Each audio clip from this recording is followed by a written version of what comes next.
समाज रत्न, समाज गौरव, हमारे प्रिय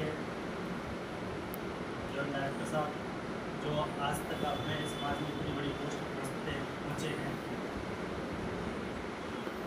और सम्माननीय जिलाध्यक्ष साहब, सैनिक कर्मचारी अधिकारी संस्थान, मेरे साथी फिलहाल सैनी साहब भाटिया, जिला अध्यक्ष साहब मोहम्मद युद्ध फुले, बोर्ड अध्यक्ष साहब, उपाध्यक्ष साहब, संचालक, यहाँ उपस्थित समाज के सभी सदस्यों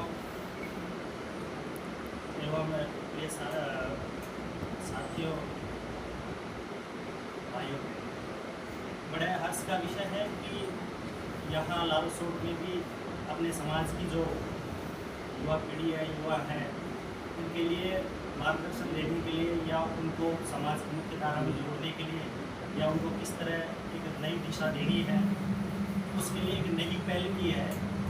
ये बहुत ही अच्छी और नवाचार वाली सोच है, क्योंकि समय के हिसाब से अब ये बहुत ज़रूरी हो गया कि भाई अपन भी और समाजों से प्रेरणा लें और उसी हिसाब से आगे बढ़ें। उसी कड़ी में एक इस तरह की ग्रुपिंग जो पढ़ाई की है, अपने लाइब्रेरी खोल के और यही एक साथ सामूहिक पढ़ें, एक दूसरे से सीखें, विचार विमर्श करें, क्योंकि जो कलेक्टिव स्टडी होती है उससे अपने को एक फ़ायदा ये रहता है कि भाई किस तरह का पढ़ना है, डिस्कस करना है। काफ़ी फिर उनमें आपस में डिस्कस करते हैं तो उनमें स्पर्धा की भावना भी आती है और कोई नई चीज़ होती है वो भी अपने को देखने को मिलती है। इस तरह की जो सामूहिक स्टडी का मैं बहुत अच्छा उदाहरण देता हूँ कि मेरे साथ पहले एक लड़का गंगानगर का था बाइक पर, तो मैंने ताजुब किया कि हमको ये पता ही नहीं था कि इतिहास की जो आप इतिहास पढ़ रहे हो और उसमें मेंस के एग्ज़ाम दे रहे हो तो उसमें आप थ्रू मैप आप मैप के थ्रू किसी चीज़ को बता रहे हो। जैसे मध्यकाल में है जो यूरोप, इटली और वहाँ किस तरह अंधविश्वास चल रहा था, तो उसने मुझे ये बताया कि भाई वहाँ किस तरह उसने मैपिंग की वर्ल्ड की और वहाँ जो सिटी थी वहाँ दर्शाया कि यहाँ इस तरह यहाँ वो चल रहा था। मतलब बाई स्टडी मतलब थ्रू इतिहास में उसने किस तरह मैप को इम्प्लीमेंट कर दिया, तो एक नवाचार था।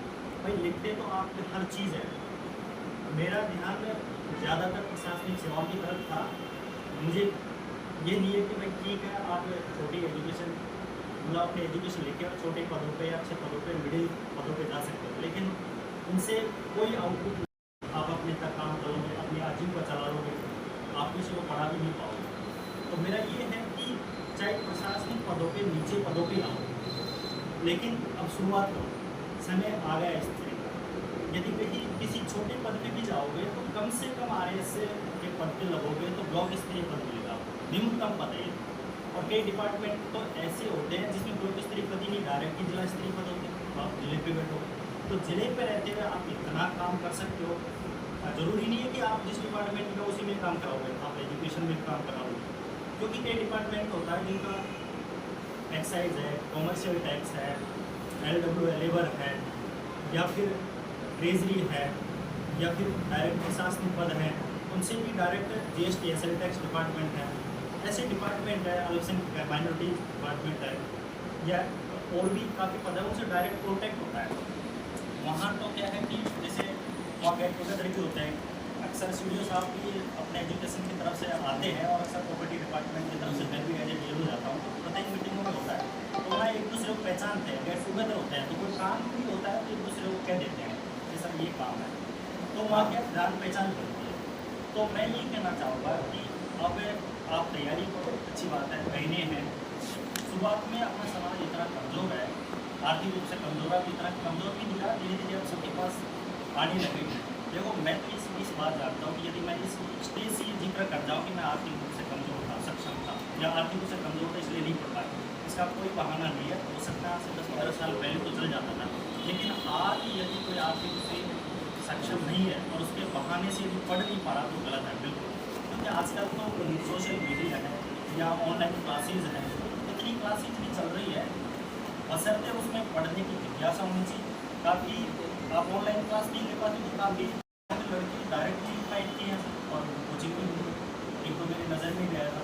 और एक हमारी बच्ची की जो वहाँ एल एन वहाँ कोचिंग करे उसके बाद हमने सेलेक्ट किया। तो ये डिपेंड करता है आपकी जिज्ञासा पर। कोई मायने नहीं रखते गरीब भी है या पढ़ नहीं पा रहे कोई बहानेबाजी। आप देखो रिक्शा वाले के लड़के IPS में या IAS कर रहे हैं, ये क्या पहले तो चल रहा था, लेकिन आज कोई मायने नहीं है। स्टडी मटेरियल आपके पास इतना है, गाइडेंस इतना है। अब छोटा सा उदाहरण बता दो कि हमारे केरल से जैनी सर जी देते थे यहाँ रेस, हम तो बाद में जुड़े हैं। हमारे को समाज में बताने वाला है कि कैटेगरी का कोई बंदा बताता ही नहीं था कि हम प्रतिस्पर्धी थे कि हमको किस मीडियम में वो देनी है एग्जाम। हमारे एक साथी था OBC का कैंडिडेट था, संस्कृत के जवाब के लिए 3 बार RS का संस्कृत में दिया है, और इतना ब्रिलियंट है आदमी, इतना ब्रिलियंट लड़का जो हमेशा 200 में से 60 ही नंबर लाता था। तो सर से हमारा कॉन्टेक्ट हुआ, हमने ये डिस्कस किया कि यार इस बार सब्जेक्ट चेंज कर लेते थे, वो पब्लिक एड लेने के चक्कर में। तो सर से बात हुई तो क्या सर मेरे तो 60 ही नंबर आते हैं 200 में से, हर बारी कैसे आप आंसर कैसे देते हो? कैसा संस्कृत का जवाब संस्कृत में दे रहा हूँ। उन्होंने बताया कि भाई संस्कृत के जवाब संस्कृत में देने का जरूरी है, हमारी पोस्टिंग जालोर थी, हम आ ही नहीं पाते थे। तो इतनी बड़ी अज्ञानता थी कि हम 3 बार की जवाब की आंसर संस्कृत का संस्कृत में जवाब देते। जितना ब्रिलियंट आदमी जो 60 नंबर आ रहे थे उसके, जबकि इसी दिन वो एक दिन रफ कॉपी ले आया था कि साहब मेरे पास आपके रफ कॉपी लाओ, मैं हिंदी बोल रहा हूँ, संस्कृत बनाना है। तो उसको टीचर ने कहा कि बल पीटने के पहले तक साहब आप मुझे पीटे नहीं, आप हिंदी बोलो, मैं तो आत्मा की संस्कृत बना देता हूँ। बताओ कितना ब्रिलियंट आदमी। लोग तो लिख लिख के संस्कृत बना रहे थे, पहले हिंदी लिखा फिर उसके नीचे से वो तो क्या था, आप बोलो मैं तो आत्मा की बाइक कैसी संस्कृत बनाना उसका, मतलब कितनी इंटेलिजेंसी लग जाता। तो मैं ये बताना चाह रहा हूँ कि गाइडेंस बहुत बड़ी चीज़ है, गाइडेंस। और दूसरी बात, बड़ी तैयारी कर रहे हो प्रशासनिक सेवा की, तो आप अभी से बेबाक इतना उपयोग नहीं होता है, इसमें टाइम वेस्टेज होता है। लेकिन काम की चीज़ देखिए गूगल पे है तो हर चीज़ को देख सकते हैं। हमारे साथ एक महेश वर्मा इतना खराब लड़का आपको नहीं था, मीडियम साइज का, वो जयपुर में रहती है आइस कर ली, जबकि हम लोग वहाँ बहाना लगा के दिल्ली जाएंगे वहाँ रह गए, वो जयपुर में ही पढ़ करके IRS कर गया। तो ये चीज़ें मायने नहीं रखती कि आपकी लोकेशन कहाँ, ट्रांसपोर्ट में रह के तैयारी कर सकते। एक बार आप नई जगह जाके वहाँ अपना पढ़ाई का मेथड है या किस तरह पढ़ाई करना, वो ज़रूर आप देख लीजिए जो यहाँ मिल रहा है। क्योंकि अब अलग अलग प्रीवियस के बच्चे हैं, सब अलग अलग जगह से आते हैं, तो जब हम डिस्कस करते हैं तो अपने को पता लगता है कि इसका लेवल क्या है, इसकी वैचारिकता क्या है, किस तरह पढ़ाते हैं। तो ग्रुपिंग स्टडीज से सबसे बड़ा फायदा होता है, उससे बेटर पता लगता है। नहीं तो हर आदमी ये देता है कि जबकि हम 3 बार हिस्ट्री में सिर्फ लिख के आते थे, लेकिन जब उन्होंने बताया तो उसने बताया कि मैप के थ्रू बताया, तो हमको पता लगा कि मेरे हिस्ट्री में वर्ल्ड हिस्ट्री का इतिहास का पेपर था, उसमें 200 में से 126 नंबर आए। मायने रखता है 100 से ऊपर कोई जाता ही नहीं था, लेकिन जब उनसे मिला तो उन्होंने बताया किस तरह का बढ़िया। तो जो आप ट्रेडिशनल एजुकेशन कर रहे हैं, अब उससे तो आप बाहर जो स्मार्ट स्टडी है उसमें जुड़िए। काफ़ी लड़के आप देखते होंगे कि आप कम पढ़ते हैं, लेकिन इधर उधर के परिवेश पर ध्यान रखते हैं, वो सक्सेस होता है। जबकि दिन रात पढ़ने वाले बच्चे सक्सेस नहीं पढ़ते, जबकि उनका IQ इतना होता है कि लोग कम पढ़ते हैं लेकिन इधर उधर सारा बात रखते हैं। पढ़ने की इतनी जरूरत नहीं है, जो पढ़ रहे हैं उसको प्रॉपर पढ़िए, और जो पढ़ाई का पैटर्न है उसको बदलिए। जैसे पेपर आ रहे हैं उस हिसाब से आप अपने आप को बदलिए। जो अपने मार्गदर्शक हैं सब पढ़ा रहे हैं, वो लोग भी हैं, बताएंगे आपको कि किस तरह की पढ़ाई करनी है। तो मैं तो ये चाहता हूँ कि पहले तो आप प्राइमरी लेवल की तैयारी करके एक बार जॉब लेंगे, जॉब लगने के बाद मानो इकोनॉमिकली तो मजबूत नहीं होता, एक बार आपने जॉब सेटल की हो तो लाइफ में छोटी हल्की या अच्छी सर्विस मिल जाए तो उसमें घुसो, एंट्री करो, फिर उसके माध्यम के बाद में आपको मजबूत करो और आप अपना टारगेट है तो अचीव कर सकते हैं। हमने या सबने ऐसे ही किया, सर भी पहले सेकेंड छोटी सर्विस में थे, मैं भी था, सर भी थे, तो ऐसे थे कि कोई डायरेक्ट RAS और उसमें जाने का कोई नहीं करता है। तो मैं तो ये कहना चाह रहा हूँ कि समय के हिसाब से अपने आप को रखो, प्रशासनिक सेवा में आओ, आप जितने ही इधर उधर की सर्विसों में लग जाओ, कोई आउटपुट है तो अपने तक सीमित है, कुछ नहीं कर पाओ। लेकिन यदि आप अलाइड सर्विस में भी आते हो, RAS अलाइड सर्विस में भी निकलते हो, तो वहाँ अपने आप कॉम्बिनेशन बनता है, आप अपना काम करवा सकते हो, समाज का काम करा सकते हो। तो पढ़ाई के बारे में तो जो है यहाँ बहुत अच्छा मैटर भी है, ये है तो करंट चीज़ें हैं उन पर भी अपने आप को फोकस रखो, परिप्रेक्ष्य में क्या हो चल रहा है। अखबारों में भी आए दिन है तो बहुत अच्छी वो आती है, अखबारों में आप ताजे तौर पे कई बार ऐसे ऐसे लेख आते हैं या ऐसी चीज़ें आ जाती है तो किताबों में मिलती नहीं। अब थोड़े दिनों पहले पढ़ा था मैं नालंदा विश्वविद्यालय का पुनर्जीवित किया जा रहा है नालंदा, तो ये चीज़ें इतिहास में कहीं नहीं मिलेगी। हमारे पास कोई मेटेरियल स्टडी में जो इस इतिहास की किताब है लेकिन कहीं नहीं। लेकिन जिस दिन अखबार में आया तो हमने देखा कि वास्तव में बहुत तेज बात है। उसमें पूरा बताया था किस तरह की चीज़ों की कटिंग करो या आप स्टडी मेथड में लिखो और आपस में एक दूसरे से डिस्कस करो, विचार विमर्श करो, उससे क्या ज़्यादा याद रहता है।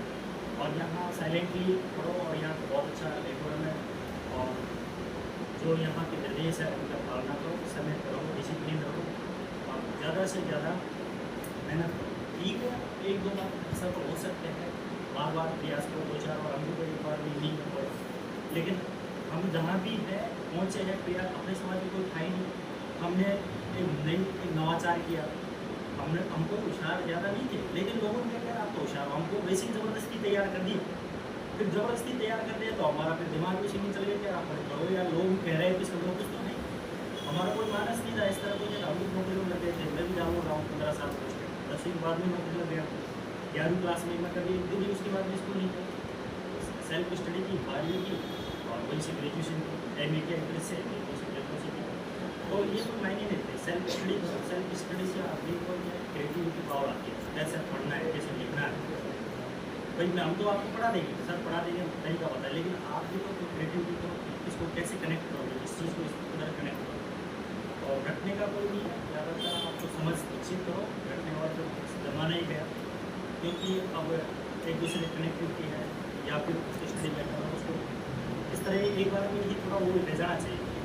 मेमोरी इस तरह रहना चाहिए कि यार हाँ कि वो गैस लगते हैं वहाँ एक्यूरेट प्रश्न भी नहीं आते। गैस लगाओ, गैस ऐसे लगाओ कि जैसे तुक्का लग रहा है तो तीर बन जाता है कि गैस लगते हैं वहाँ आता किसी से कुछ नहीं। लेकिन पढ़ाई इस तरीके से करो, इतनी वाइड स्टडी करो कि उससे आपको ये पता लगता है कि यार ये है, अंदाज भी लगते हैं पर